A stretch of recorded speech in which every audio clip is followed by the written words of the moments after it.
Amoy Nutella Berry Blooms. Amoy kalat, amoy good vibes.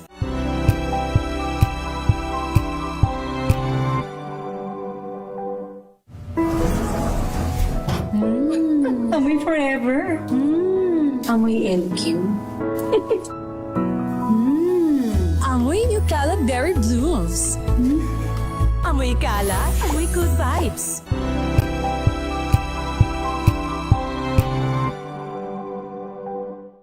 Maagang balitaan, maagang usapan sa mga issue at balita. Kasama si Kuya Angelo Palmones sa Magandang Umaga Pilipinas. Mula Lunes hanggang Biyernes.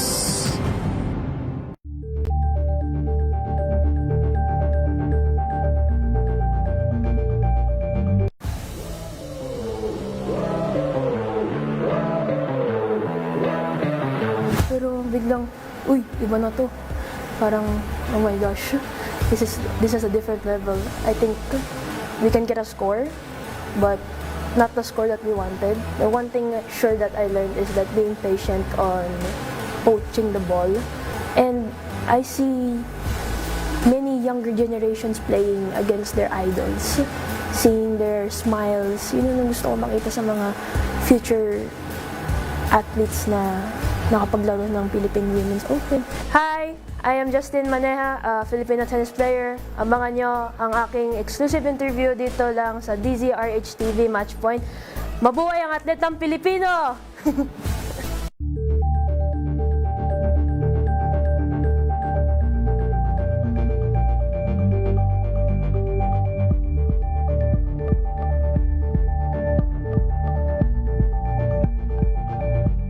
Abangan this Valentine's Day. Ako po si Nicole Yala. At ako naman si Chris Chuper. And you are watching Scene Zone.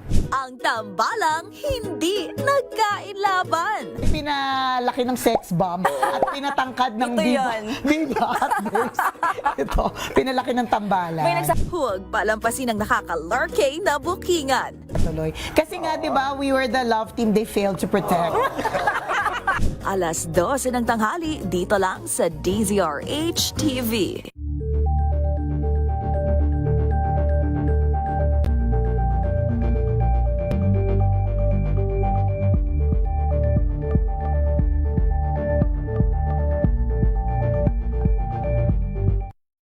Got you covered.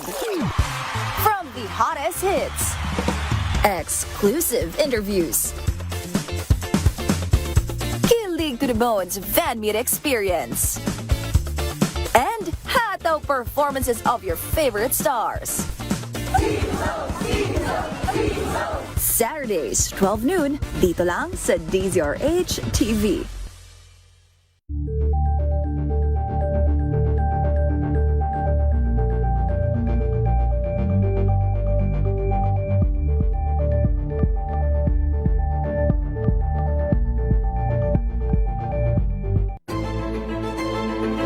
Pakikinggan ang bawat panig. When you fight for justice, think about the queer people. Kung hindi kami magkukwento, sino ang magkukwento para sa amin? Ang mga panawagan, ipababatid. Hindi talaga ito masusing pinag-aralan ng gobyerno. The women who are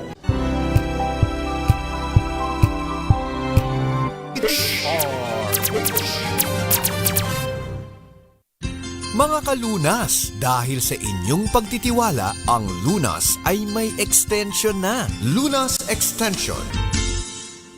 Ang programang ito ay hatid sa inyo ng Makati Medical Center, the hospital with a heart. Magandang gabi Pilipinas, Metro and Mega Manila. Tutok na po dito sa programang Lunas Extension sa DZRH at RHTV. Samahan niyo po kami for 30 minutes at pag-usapan po natin ang ating kalusugan. Welcome po muli sa programang Lunas Extension. Makakasama po Eleni Bensal at ngayong gabing ito sasamahan nga rin po tayo ng isa sa mga mahusay at pinagkakatiwalaang emergency medicine specialist ng Makati Medical Center. I-welcome po natin Dr. Mark Austin Gawaran. Good evening, Doc. How are you? Kumusta po? I'm good. Thank you. Good evening to you, Melin. Good evening also sa lahat ng mga nakikinig sa atin, nanonood sa radio, TV o kahit sa internet. No? Magandang gabi sa ating lahat. Yes, magandang gabi na nga po sa mga nakatutok rin sa atin via live streaming sa ating Facebook page na DZRH News. Ngayon, Doc, pag-uusapan natin emergency prevention during celebrations dahil sunod-sunod na celebration nga po, Valentine's Day, Chinese New Year, kaya naman para sa mga nakaplat na ang kanilang vacation, ang kanilang date, ayan, alamin nga po natin, Doc, yung pamamaraan, para nga po mas maging memorable, enjoyable ang kanilang celebration at hindi mag-uwi sa trauma, 'di ba? Ayan, pag-usapan muna natin, Doc, ano nga po ba yung mga karaniwang emergency situation na kailangan rin po ng medical attention? Okay. So bago tayo pumasok doon sa mga sakit, no, or mga kondisyon na dinadala sa atin sa emergency department, no. Gusto ko lang ibuksan yung kaisipan ng lahat ng mga nakikinig sa atin. Kung meron man kayong iuwi sa pag-uusap natin ngayon, is gusto ko lang maliwanagan o maisip natin na dapat laging handa sa bahay, handa sa daan, at handa sa katawan. At alam natin kung kailan sapat ang home care, yung sa bahay lang, at kailan dapat idalhin sa emergency department, no.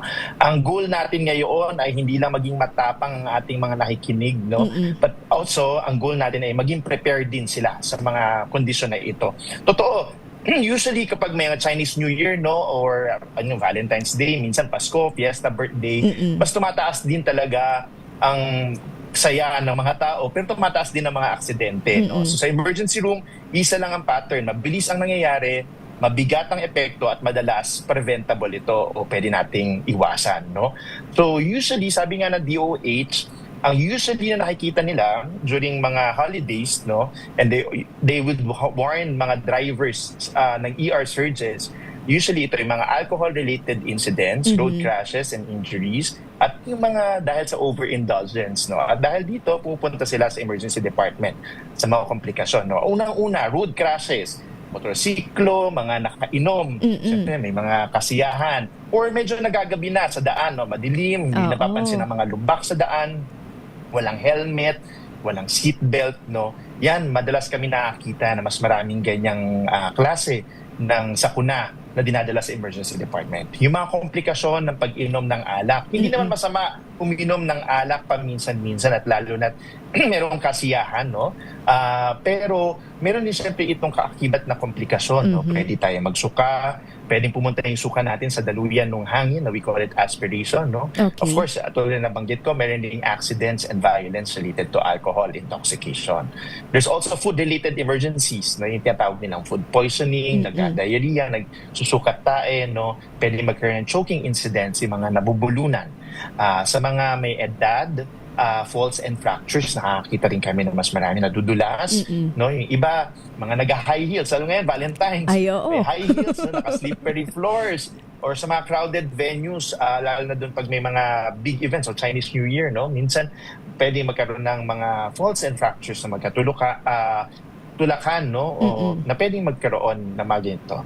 Burns and fires, nakakita rin kami. Then of course, meron din siyempre yung mga usual nating mga emergencies tulad ng heart emergencies, heart attack, no, brain emergency tulad ng stroke na pwedeng triggered ng stress, sleep loss, dehydration, sobrang pagkain ng maalat at matataba, or mga allergic reaction, no, mga nakakain ng seafood, peanuts, or minsan sa smoke lang, no, maraming fireworks, no, ubos sila, no, pupunta sila sa emergency room.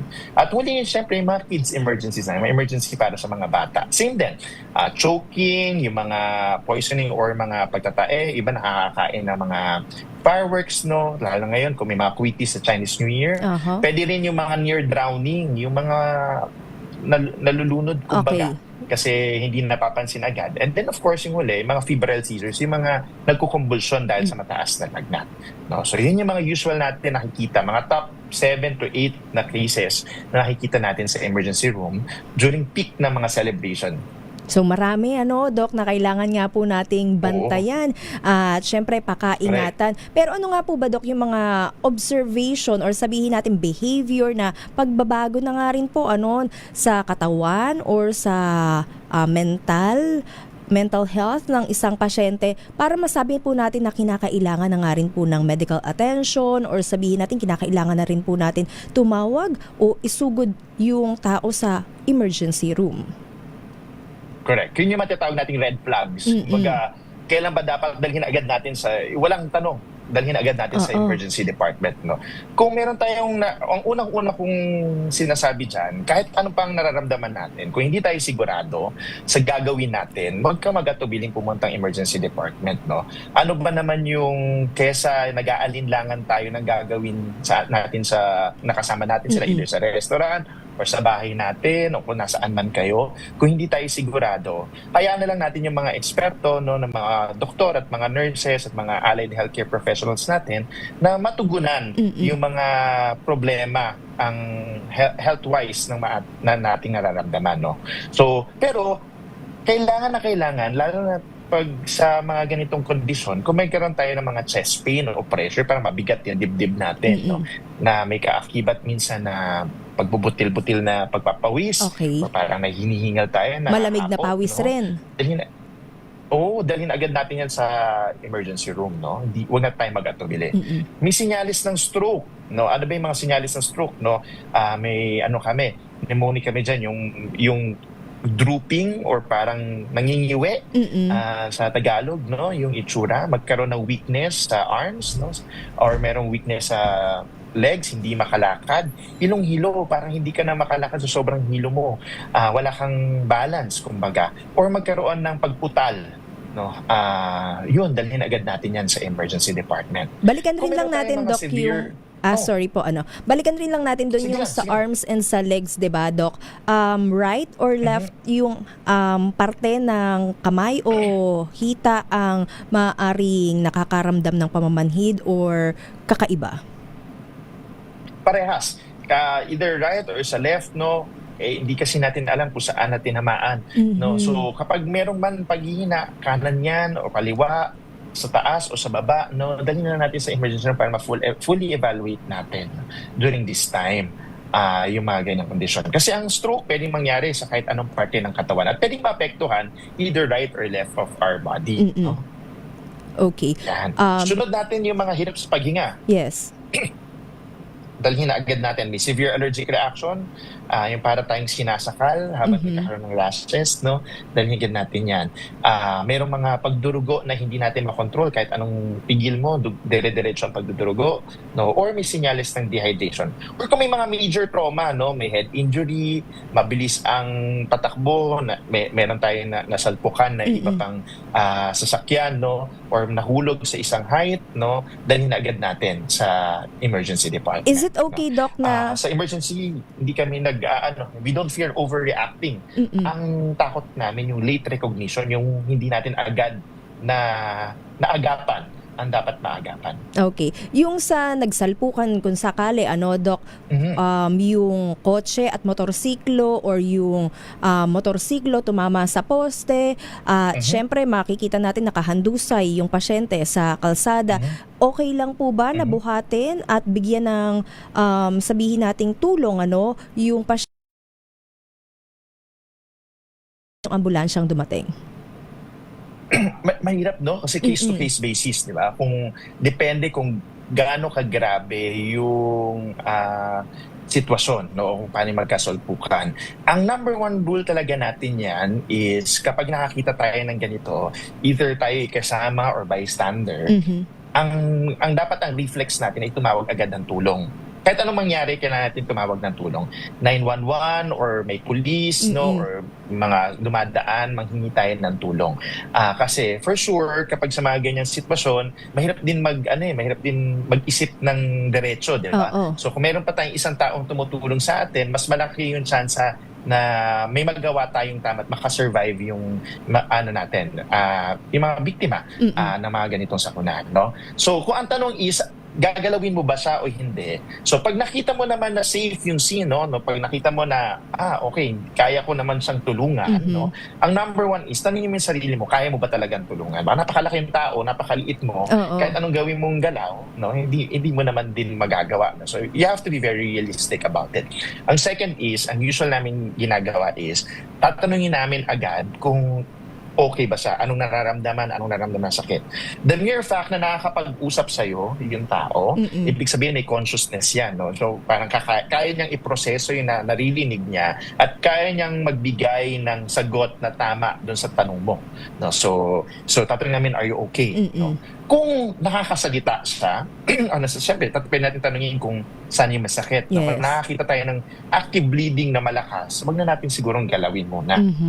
Hingi tayo ng tulong. Kasi baka pag ginalaw natin, mas lalong mapahamak. No? Pero kung kunwari nakakasalita siya at nakikita naman nating nagagalaw lahat responsive, ng extremities, no? Kamay at saka binte nagagalaw niya, then pwede natin siyang alalayan, pwede nating tulungan, no?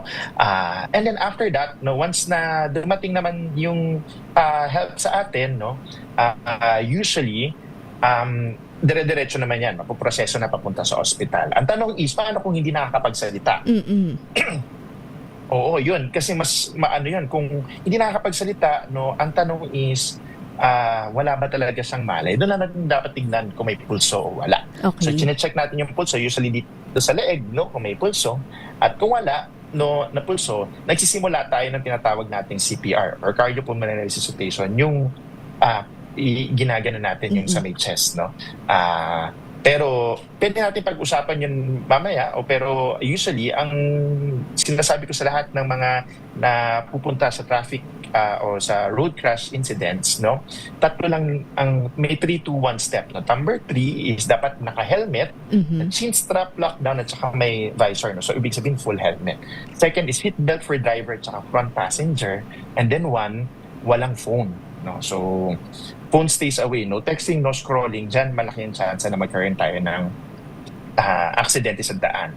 Kailan tayo pupunta? Kapag mayroong aksidente sa daan, no? Even if you feel okay. Kasi marami tayo nagtatanong, hindi, okay naman ako.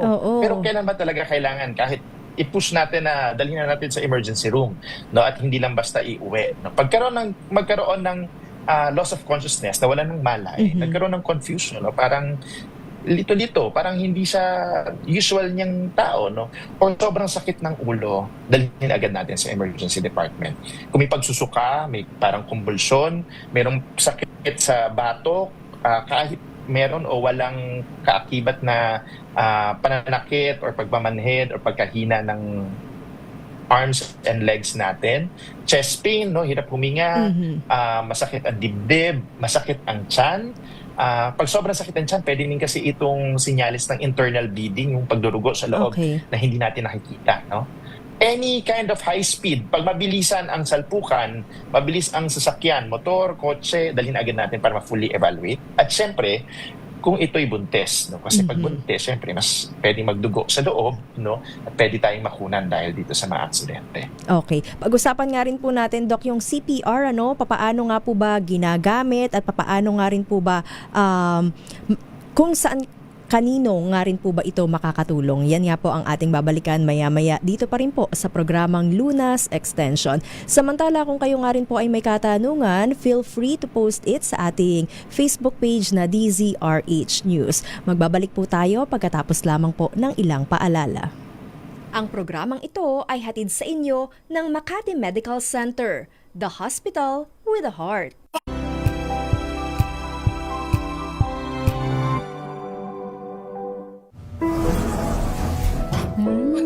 Amoy forever. Amoy LQ. Amoy New Kalat Berry Blooms. Amoy kalat, amoy good vibes.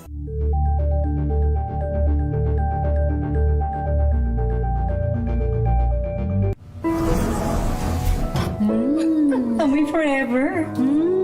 Amoy LQ. Amoy New Kalat Berry Blooms. Amoy kalat, amoy good vibes.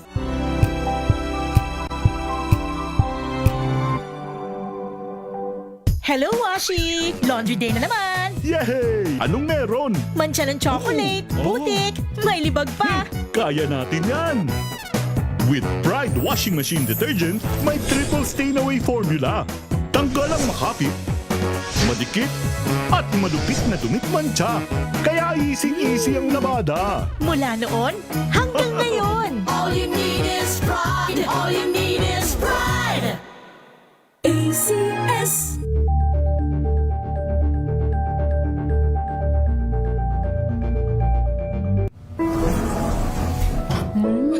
Amoy forever. Amoy LQ. Amoy New Caleb Berry Blooms. Amoy kalat, amoy good vibes.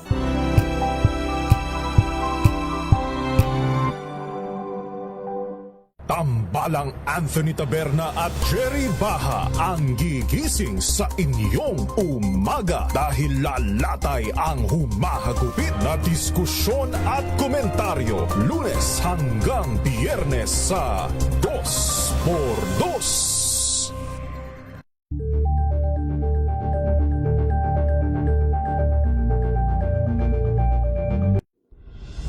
Tuloy-tuloy ang pagtulong, tuloy-tuloy ang pagseserbisyo at tuloy-tuloy ang balitaan kasama si May Binauhan sa Operation Tulong mula Lunes hanggang Biyernes.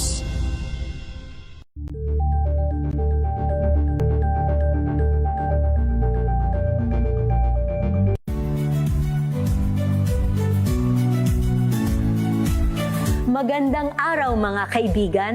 Ito po ang inyong balerina ng bayan, si Lisa Makuha Elizalde na nag-aanyaya sa inyong samahan kami at ang aming mga espesyal na panauhin para sa kalahating oras ng masayang kwentuhan sa aming programang Art to Art, kung saan ang usapang sining at kultura ay para sa lahat. Huwag kaliligtaan, tuwing linggo, alas 3:30 ng hapon, dito lamang sa DZRH Radio, DZRH TV, at via online streaming.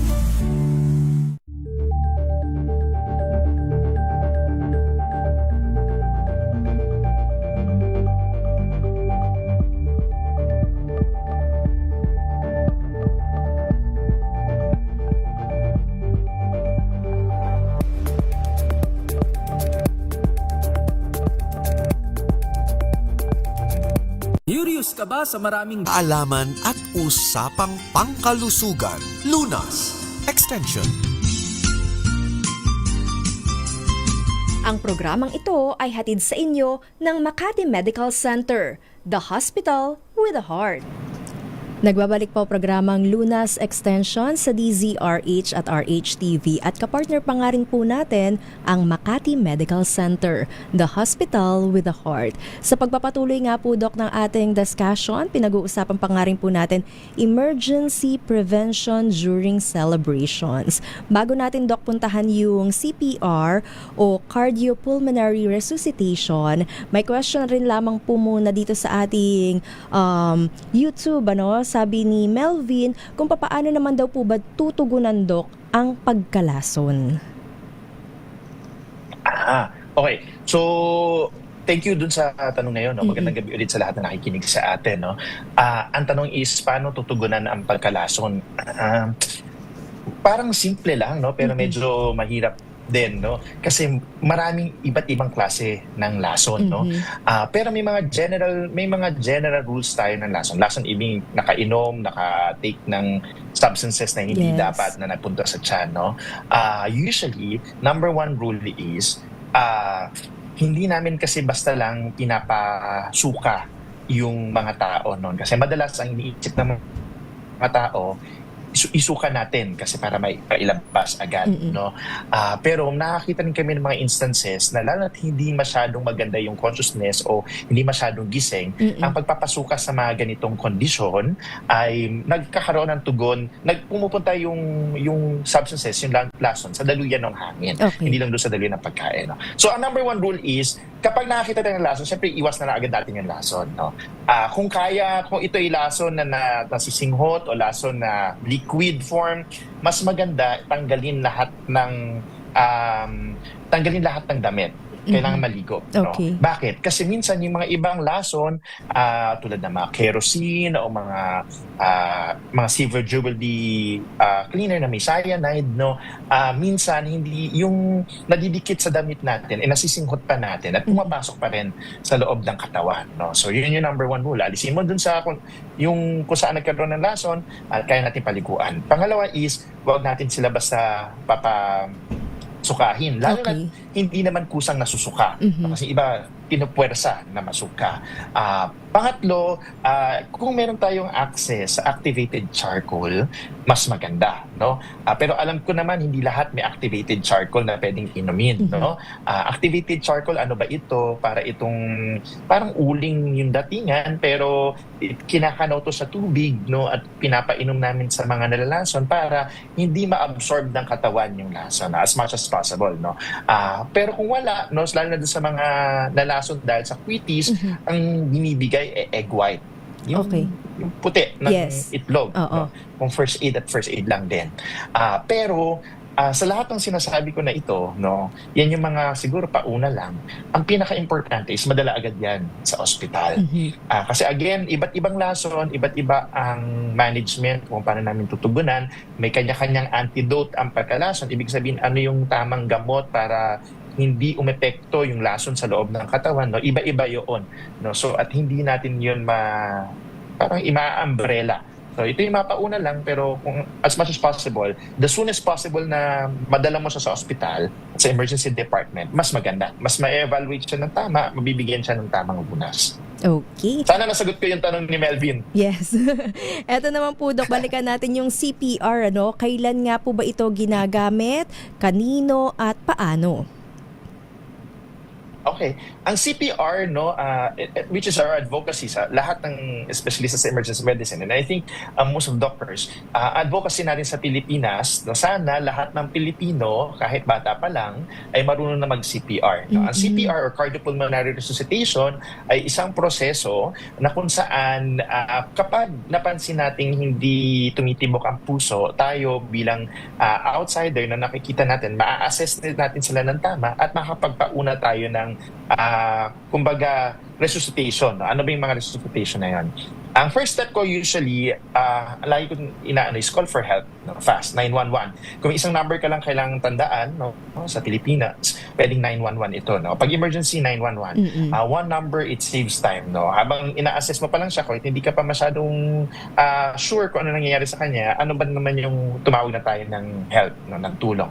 If someone collapses, no? Nawala ng malay, at hindi sila humihinga ng tama, parang kakaiba yung paghinga nila o hindi sila humihinga at all, no? Aside from call ng 911, we push hard and fast into the center of the chest, no? Ano ibig sabihin natin nun? Lalagay tayo ng dalawang kamay, no? Sa palm over palm, no? Right over left natin, and then ilalagay natin dito sa gitna ng chest kung nasaan ang puso, no? Doon tayo sa may nipple line o malapit sa may gilid ng utong sa Tagalog, no. Doon natin ilalagay and we push hard and push fast, no. Ang mnemonic namin sa emergency medicine ay usually kasi ang dapat bilis niyan 100 to 120, no. Pero ang hirap naman tandaan, no, bibilang ka pa ba habang nag-aatubili yung count natin. Nagre-resuscitate, no. Usually meron kaming kanta na nilalagay sa utak namin, no? Staying alive, yung kung sana alam pa rin ng mga Gen Zs natin na nakikinig, no? For sure, yung mga millennial at saka mas may edad nating nakikinig, alam nila yung kanta ng Bee Gees na Staying Alive, no? Yun, ginagamit namin yung rhythm ng Staying Alive, kung parang kinakanta mo sa loob ng utak, at doon mo binabase yung bilis ng pag-push mo sa chest ng pasyente, no? So, we push to the beat of Staying Alive para tama ang bilis. Kung tayo lang mag-isa ang gumagawa ng resuscitation, walang kaso. Dire-diretso ka lang hanggang makahanap ka ng tulong, no? Kung hindi, napapagod tayo. Siyempre, minsan, nakakapatig din yung dire-diretso na nagaganyan, no? Pwede naman tayong huminga for mga 5 to 6 seconds bago natin ulitin ulit. Maximum na yung 10 seconds siguro para makapagbigay pa rin tayo ng resuscitation. Hanggang makaroon tayo ng mga emergency health professionals, no, yung mga ambulance professionals natin na makakatulong sa atin. So 120 counts? yung tinatawag namin hands-only cardiopulmonary resuscitation.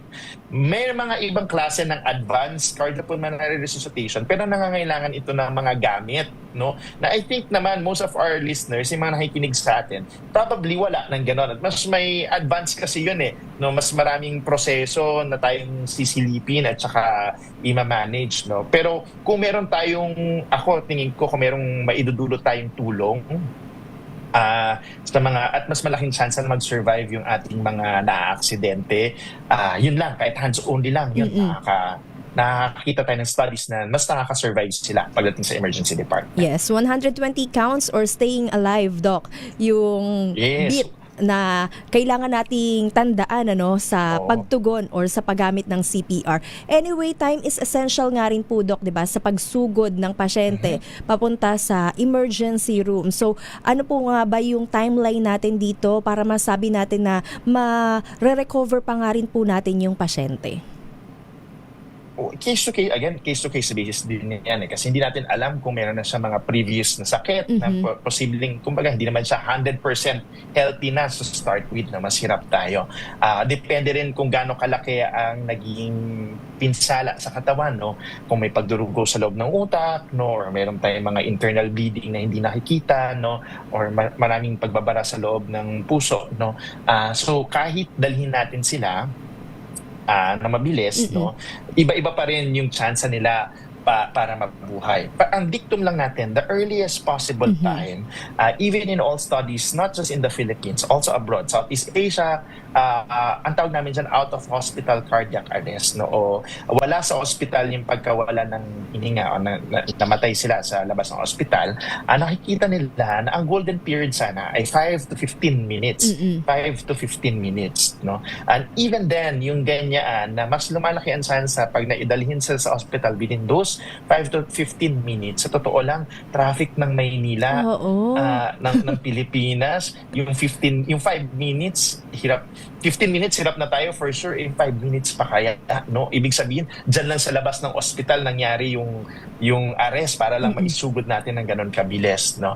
Kaya namin tinuturo na ina-advocate yung CPR, no? Kasi alam na natin may kakulangan tayo sa ganitong logistics, no? So at least man lang, kahit papaano, magkaroon ng mas malaking chance na mag-survive yung mga nag-arrest outside the hospital kung mabibigyan agad sila ng cardiopulmonary o CPR, no, kahit medyo malayo-layo. Mas malaki yung chance nila na mabuhay pagdating sa emergency department. Thank you so much, Dr. Mark Austin Gawaran, for your time and sharing your expertise with us. Ayan, kahit nga po bata sana nga po matutunan ang paggamit ng CPR or cardiopulmonary resuscitation. Thank you so much, Doc. May mga gusto po ba tayong batiin or pasalamatan? Wala naman. Siguro babatiin ko na lang ulit ang mga pamilya ko sa Cavite, no? Nanay, tatay ko, tsaka mga kapatid ko, siyempre, no? Tsaka mga nakikinig sa ating mga kaibigan natin, no?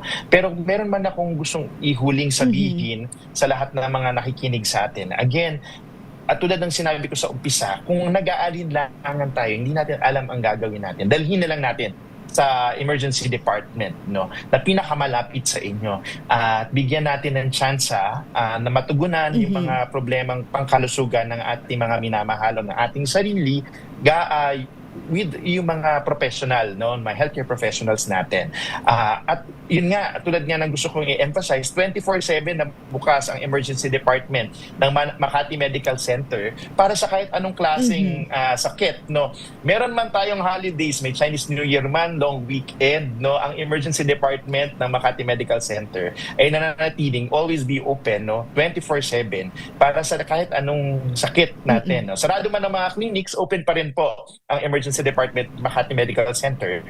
You will be properly managed and assessed by mga very competent doctors ng emergency medicine specialist. Meron din siyempre po ang mga nurses natin, ang ating mga healthcare professionals, na allied healthcare workers po sa ospital ay 24/7 din po na ready tugunan ang any medical needs po ng sarili nyo or ng ating pamilya. Salamat po muli, Dr. Mark Austin Gawaran, ang ating emergency medicine specialist na lagi nga pong handang tumulong sa atin, mapa-holiday man o hindi, available sila at nakatugon nga po para sa ating mga pangangailangang pangkalusugan. Again, for other health concerns, maaari po kayong tumawag sa Makati Medical Center hotline number 8888-8999 or visit their website sa makatimed.net.ph. Nakasama nyo nga rin po Eleni Bensal, bumabati ng magandang gabi. Ang programang ito ay hatid sa inyo ng Makati Medical Center, the hospital with a heart. Mga kalunas, hanggang bukas dito sa Lunas Extension.